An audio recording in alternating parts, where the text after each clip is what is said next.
Greetings to all. Today's session is on methods of studying human heredity. So mainly we'll be discussing about three main methods: the pedigree method, the twin method, and the SIP pair method. So beginning with the presentation.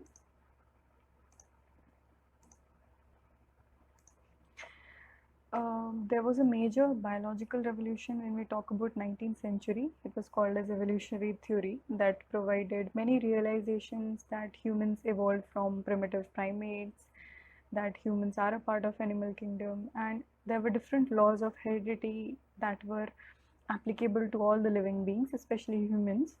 So there was this evolutionary theory that brought out the concept of heredity during the 19th century. So the concept of heredity dates back to F. Francis Galton's work on the heredity, talent and character, written in 1856, that drove the conclusion of inheritance of certain traits as high performance, intelligence, stature, etc. But it did not really elucidated the mechanism of heredity like we have seen in the Mendel's analysis. So this section is therefore trying to understand different ways how we can analyze a given trait is being passed across generations. So that process is called as heredity.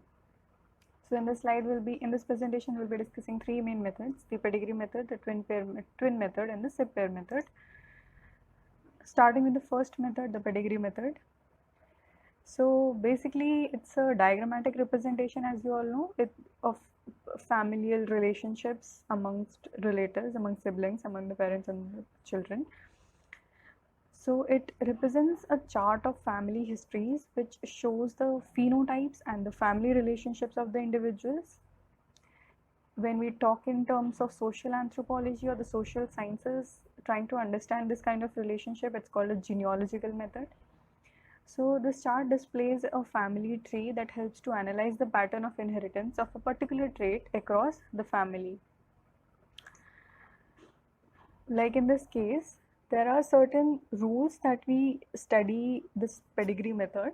So there are symbols, like we draw a chart, there are certain symbols that represent a person, a characteristic of a person. For instance, if a person is being affected or not, it will be a dark symbol. If he or she is carrying a heterozygous or heterozygous for recessive allele, it will be a half shaded symbol. If the person has died, it will be a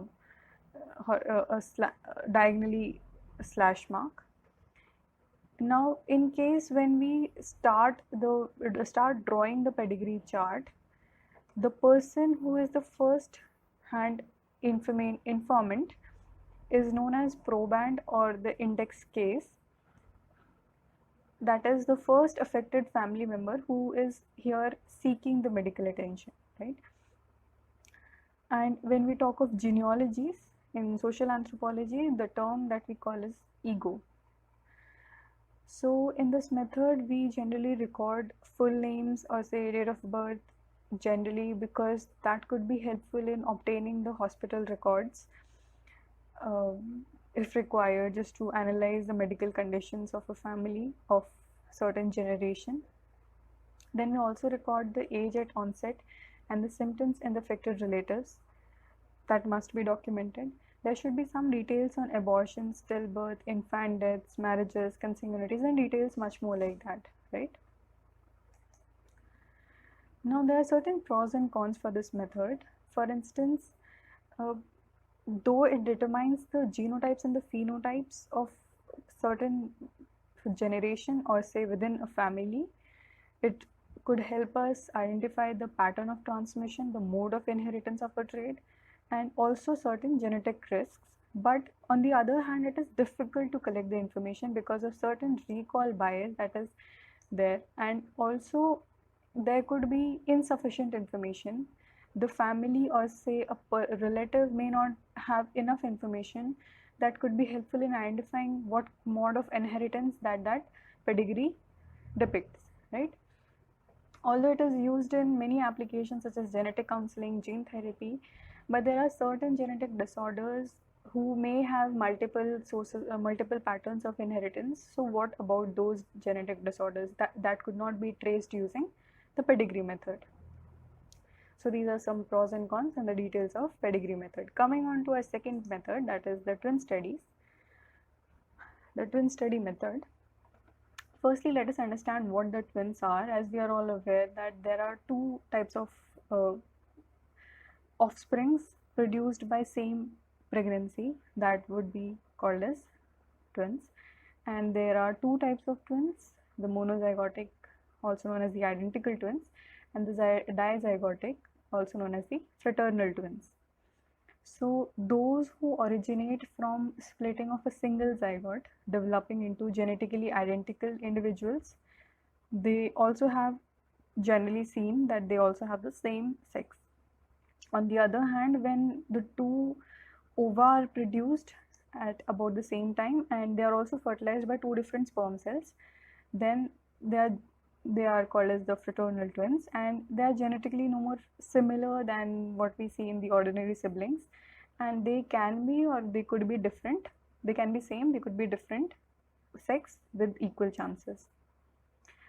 So how to diagnose the twins, what kind of twins they are, whether they are monozygotic or dizygotic. So generally there are three methods to diagnose it. There could be more, but for now let's keep it to three. First is the similarity method. For instance, there are certain features which could be identical for monozygotic twins and they could be different for dizygotic. For example, the blood groups, or say the HLA systems, the serum proteins, etc. In case of second method, the DNA fingerprinting, when we do a DNA mapping of monozygotic, it would turn out to be pretty similar, whereas it would be different for the dizygotic twins. Similarly, there is the third method, a placental method, wherein the distribution of placenta and the membranes that surround the zygote, they help in diagnosing what kind of twins they are. They would be similar for the monozygotics and different for the dizygotics.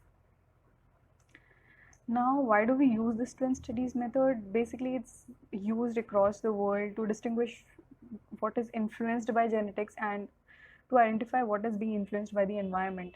So it would help us understand if a disorder is something like a person is born with, or if it is developed as per the environment. Okay, so therefore they have this sort of study has a huge relevance in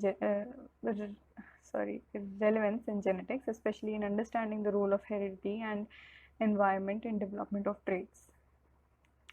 Let us explore it further.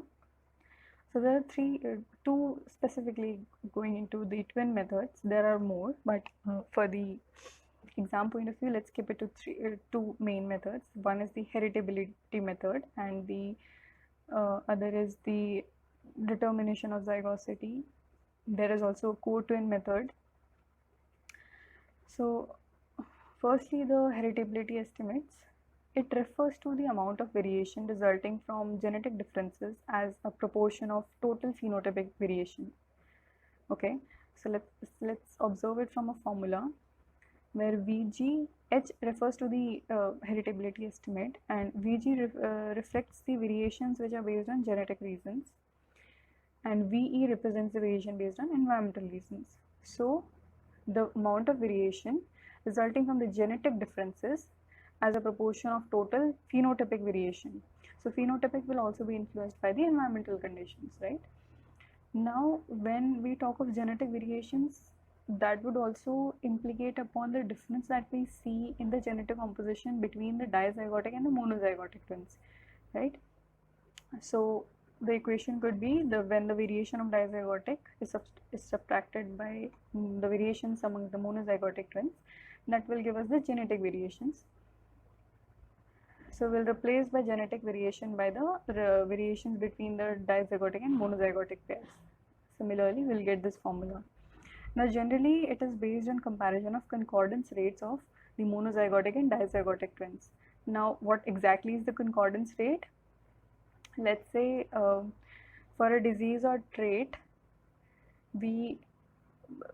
especially among the identical or say fraternal twin pairs, this is a measure of probability.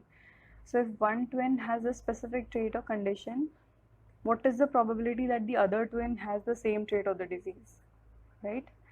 So basically concordance rates are computed separately for the monozygotic and the dizygotic pairs. When this monozygotic concordance rates are greater for dizygotic concordances, then we say that it is because of the genetic influence. Okay, I think this much information is pretty much required for your heritability estimates. You can further go into literature that speaks about different formulas, different extractions, and different forms of heritability being impacted, and there are a number of factors for that. So you can go into literature for that purpose. Second estimation is done by the determination of zygosity. It helps to detect the number of monozygotic and the dizygotic twins in a twin population.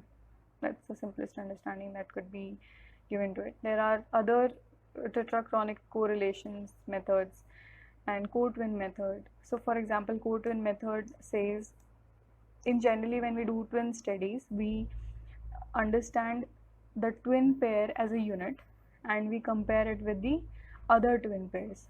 Okay, but in co-twin method, what we do is we take a person who is a part of a twin, right? Be it identical twin or the fraternal twin. So we take that twin and we compare it with the co-twin, who could be the fraternal or the identical twin. So now we compare across those and we investigate the importance of the expected risk factors when given the controlled environmental and the genetic factors. So this method is applied in situations where one wants to investigate the importance of an expected risk factor after controlling the genetic and the shared environmental effects. It should be noted that co-twin method, it may entail controlling of factors in biological pathway between exposure and disease, and this may cause an underestimation of the exposure studied. So the identical twin with its co-twin, or say the fraternal twin with its co-twin, they are investigated and compared, unlike in other situations when each pair of the twin is studied as a combined unit. But there's a limitation to this, that it does not specify what kind of exact genetic or say new component is being identified, plus it fails to tell that the actual genes which are concerned with this trait and their exact pattern of inheritance is failed to be identified. So this has some limitations.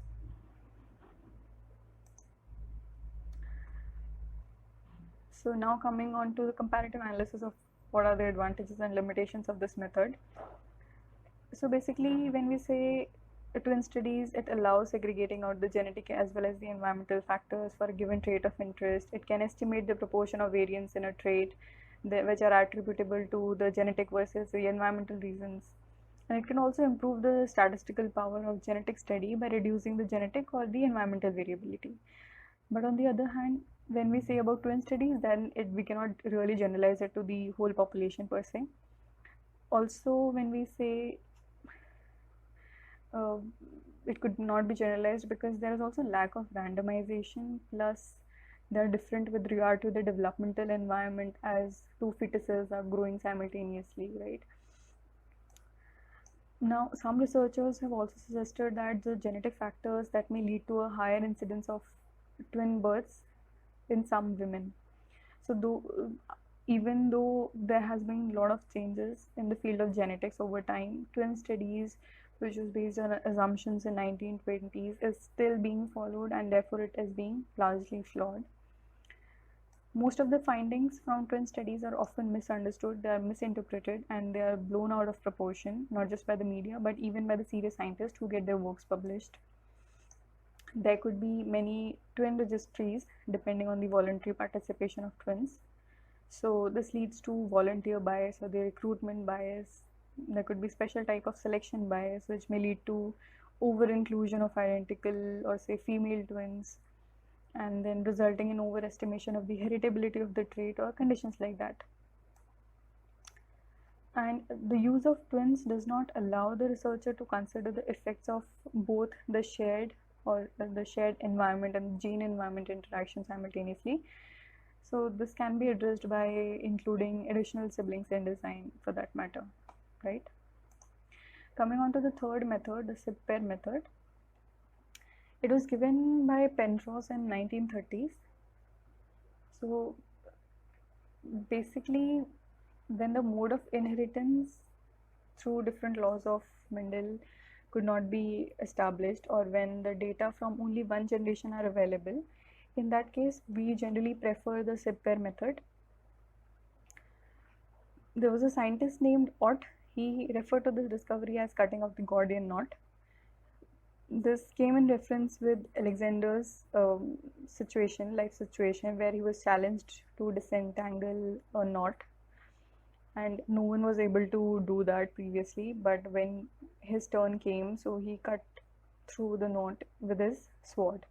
So therefore, similar to that context, Ott referred that it is cutting of a Gordian knot. It is something that no other person has previously done. So when we talk of SIB pair method, it is a non-parametric approach because the detection of linkage with this method does not depend on correct assignment of the mode of inheritance, but only on the influence of a gene which contributes very minimal to a trait and on linkage of this gene with the marker. For the purpose of clear understanding of linkage and crossing over, we'll be discussing in a separate video on linkage and crossing over. But for the SIB pair method, the general understanding comes from the principle that when the pairs of SIBs are taken at random, certain types of sibling pairs will be more frequent if there is a linkage than if there is a free assortment of the characters studied. Okay, now how this linkage happens?